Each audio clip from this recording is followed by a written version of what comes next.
As we said, it's gonna be the Sora versus the Daisy from Arbol. Keep notice on how good DreeGon's punish game is, because that's going to be consequential for the entire set. Yeah. All right, starting with the fire, trying to just take it a little bit slow. But there we see already the obstacle course is coming out.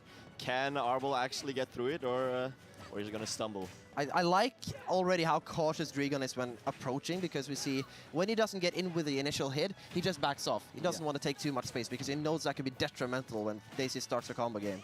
So you already see DreeGon is mostly going for like 3-hit combos, stuff like that, and that means Arbol doesn't need to be as scared to approach. Because if DreeGon had the big 0 to death, you would need to play a lot more safe. Now you can be a bit more threatening in his face.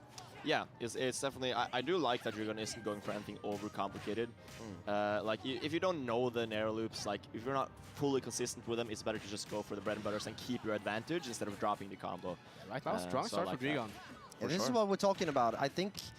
Yeah, as I mentioned, it's either the walling out from the Sora or Daisy's going to get in and get the advantage. And we already see that it has led to 60%, but the walling out from DreeGon is just working so efficiently right now. And Arbol is struggling to get off the ledge.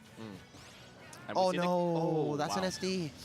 We see the counters coming out for DreeGon, trying to just catch that little hitbox that Peach sends out while recovering. I'm not sure if it will actually catch Daisy, it remains to be seen, but if DreeGon is going for it, he probably has some good thoughts behind it.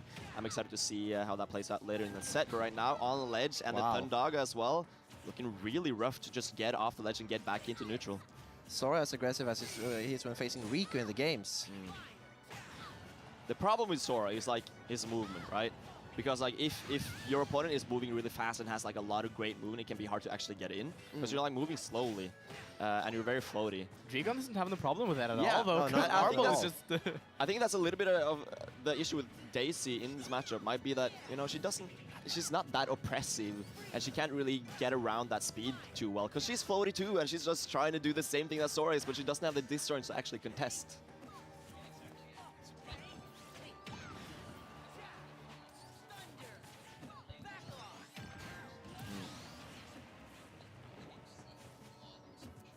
Yeah, no, I agree. It's definitely like fundamental skill because DreeGon was really good before his hiatus. So he beat like a lot of good international players. Like what's that little Mac called? Blaster Z. Blaster Z, one of the best little Macs, if not the best little Mac back in the day in Europe. And DreeGon took him out in tournament and had wins on Hope and Melee Megron and a lot of good players. So he's definitely not one to sleep on, even if he's just coming out of a long break. This might be the big comeback arc. Oh my god. Wow. And so a very comfortable two-stock here to start off. And we saw it already, like, when Arbol was getting off stage, DreeGon was up in her face all the time.